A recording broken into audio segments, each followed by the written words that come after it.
Kepingan terakhir ubin keramik berwarna krem itu terlepas dari alasnya dengan suara berderak kering di bawah skop besi. Suara itu seperti patahan tulang rusukku 9 bulan yang lalu. Aku berlutut, menyekop puing-puing bekas tokoku sendiri, sementara debu beterbangan menari-nari dalam sinar matahari pagi yang menyelinap melalui jendela yang sudah kosong. Toko kelontong, maju lancar. Sebuah nama yang diwariskan orang tuaku, penuh harapan yang kini terasa seperti lelucon pahit, tinggal kenangan. Yang tersisa hanyalah ruangan seluas 4x6 meter ini, gersang, bisu, dan penuh luka. Luka yang bukan cuma di fisik. Mataku tanpa sengaja menatap ke arah sudut di dekat kasir, tempat sebuah etalase kaca kecil biasa berdiri. Tempat itu, tempat di mana segalanya berubah. Napasku sesaat tertahan, membayangkan kembali bayangan 3 pria yang mendobrak pintu kaca itu malam itu. Bukan perampokan biasa. Ini eksekusi. Aku masih bisa mencium bau campuran keringat, rokok murah, dan ancaman yang menggumpal di udara. Serahkan surat-suratnya, Bang.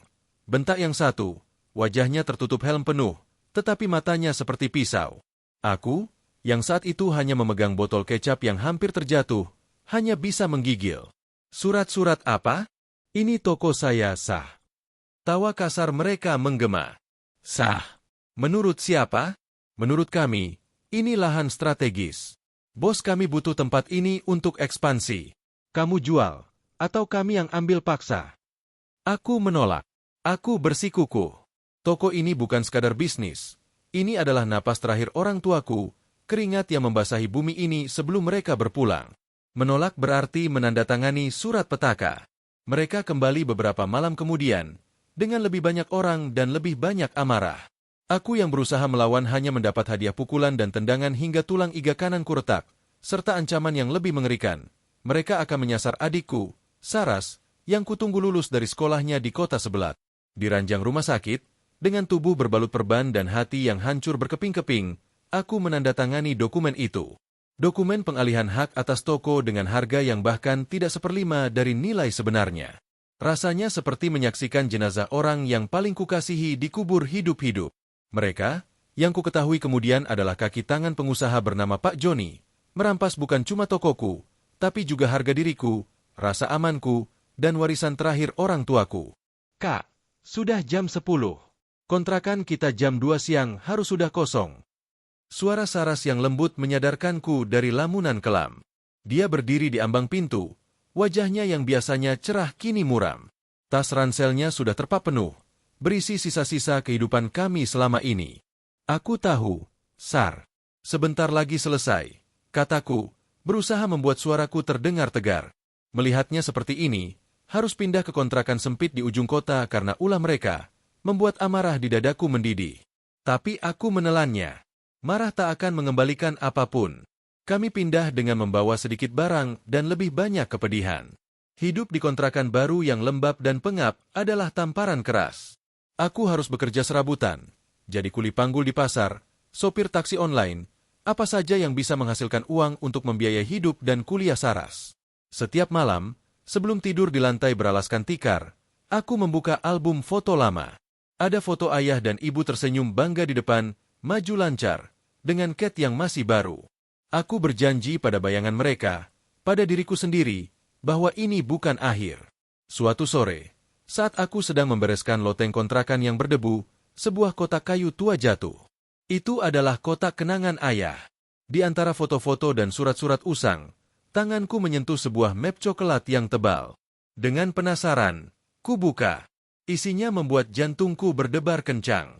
Itu adalah dokumen-dokumen tanah. Bukan hanya tanah tempat toko, maju lancar, berdulu, tetapi juga sebidang tanah warisan lain dari kakek, di sebuah lokasi yang dulu sepi di ujung kampung.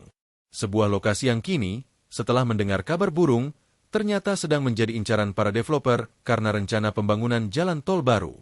Tanah itu lebih luas, lebih strategis, dan yang terpenting, atas namaku sepenuhnya, tanpa bisa diganggu-gugat oleh siapapun, termasuk oleh para perampas itu. Sebuah ide yang gila, nekat, dan sedikit jahat mulai menyala di kepalaku. Sebuah obor kecil di kegelapan. Aku menjual tanah warisan itu. Prosesnya cepat, karena banyak yang berminat. Uang yang kudapatkan bukanlah jumlah yang kecil. Itu adalah modal yang lebih dari cukup untuk memulai sesuatu. Tapi aku tidak ingin sekadar memulai. Aku ingin membangun kembali. Lebih besar, lebih kuat, lebih mengancam. Bulan-bulan berikutnya adalah bulan-bulan perencanaan yang intens. Aku habiskan uang itu tidak dengan gegabah. Sebagian untuk menyekolahkan Saras ke jurusan manajemen di universitas yang lebih baik di kota besar, jauh dari kekacauan ini. Sebagian lagi kugunakan untuk mempelajari bisnis retail modern. Aku bekerja paruh waktu di sebuah minimarket ternama, mempelajari seluk-beluk operasional, manajemen stok, hingga strategi pemasaran. Aku tahu, untuk melawan raksasa, aku harus menjadi raksasa yang lebih cerdas. Dan yang terpenting, aku mencari lokasi, bukan lokasi sembarangan. Hampir 1 tahun setelah kejadian itu, aku berdiri di sebidang tanah kosong. Tanah itu persis berseberangan dengan kawasan perumahan mewah tempat para preman bayaran dan, konon, Pak Joni sendiri tinggal. Bahkan, dari posisi itu, aku bisa melihat atap rumah 2 lantainya yang mentereng. Sebuah ruko baru sedang dalam proses pembangunan di sana, rencananya akan jadi cabang baru toko milik Pak Joni. Mereka seperti lupa padaku, sang pecundang yang mereka injak-injak. Dengan tangan yang sedikit gemetar, bukan karena takut tapi karena tekad yang membara, aku menandatangani surat pembelian tanah itu. Tanah yang akan menjadi panggung pembalasanku. Hari ini, 18 bulan setelah, maju lancar, dirampas, proyek pembangunanku dimulai. Truk-truk pengangkut material bersandar di tepi lahan. Para pekerja sibuk mengukur dan menancapkan patok. Sebuah spanduk putih besar terpampang di pagar proyek, dengan tulisan huruf kapital yang tegas dan merah menyala. Segera hadir. Super Minimart, Bangkit Mart. Harga pasaran, fasilitas lengkap, parkir luas. Aku menyeringai, membayangkan ekspresi mereka ketika melihat spanduk ini. Maju lancar adalah toko kelontong kecil yang mereka remehkan. Bangkit Mart akan menjadi minimarket raksasa ber-AC, dengan rak-rak tinggi berisi ribuan produk, mesin kasir digital, tempat nongkrong, dan tempat parkir yang bisa menampung belasan motor. Aku akan saingi mereka langsung, di depan mata mereka sendiri. Aku akan jual barang yang sama dengan harga yang lebih murah, dengan pelayanan yang lebih baik. Aku melihat ke seberang jalan, ke arah ruko milik Pak Joni yang pembangunannya masih setengah jalan. Sebuah kepuasan dingin menjalar di tulang-tulangku. Mereka merampas toko kelontong kecilku, mengira aku akan hilang terlindas. Mereka salah. Mereka memberikanku alasan untuk membangun kerajaan kecilku sendiri, tepat di depan pintu rumah mereka. Dan permainan baru saja dimulai. Angin malam berhembus dingin, menerbangkan rambutku yang sudah mulai basah oleh keringat. Di depanku, lahan yang dulu hanya sebidang tanah kosong kini sudah berdiri struktur beton dan baja yang kokoh. Bangkit Mart bukan lagi sekadar gambar di atas kertas, tapi sebuah kenyataan yang sedang tumbuh, tulang demi tulang. Setiap dentangan palu, setiap deru mesin diesel, adalah musik balas dendam bagiku. Aku hampir tidak percaya dengan kecepatan pembangunannya. Uang dari hasil penjualan tanah warisan itu kugunakan tanpa sisa-sisa rasa takut. Ini adalah sebuah perang, dan aku tidak akan setengah-setengah dalam mempersenjatai diri. Bos Ardi, ini untuk persetujuan desain interior. Seorang arsitek muda, Pak Roni, menghampiriku dengan selembar kertas plot. Aku menyambutnya, mataku langsung tertuju pada gambar tersebut. Aku ingin Bangkit Mart menjadi segalanya yang tidak dimiliki toko kelontong lamaku. Lantai granit yang mengilap, lampu LED terang benderang, rak-rak tinggi yang tertata rapi, dan area kasir yang luas dengan 4 mesin modern. Di bagian belakang, ada area kecil untuk warung kopi dengan beberapa meja dan kursi. Tambah 2 mesin kasir lagi. Pintaku menunjuk titik di dekat pintu keluar. Saya ingin antrian tidak pernah sampai ke lorong utama. Pak Roni mengangguk, membuat coretan di bukunya. Baik, bos. Tapi ini berarti anggaran untuk sistem IT. Saya akan tambah, potongku cepat. Saya ingin sistem yang terintegrasi. Inventory, penjualan, keuangan, semuanya.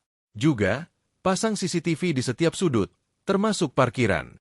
Pengalamanku yang pahit membuatku paranoid. Aku tidak akan memberi celah kecil apapun bagi mereka untuk mengganggu lagi. Saat Pak Roni pergi, pandanganku kembali tertuju ke seberang jalan. Ruko milik Pak Joni, yang rencananya akan menjadi toko serba ada Joni, juga sedang dalam proses penyelesaian. Tapi ada sesuatu yang berbeda. Beberapa pekerja mereka terlihat seringkali berhenti bekerja, memandang ke arah pembangunan Bangkit Mart dengan ekspresi yang sulit kutebak. Apakah itu kekhawatiran? Atau mungkin hanya rasa penasaran? Beberapa hari kemudian, kedatangannya tidak terduga.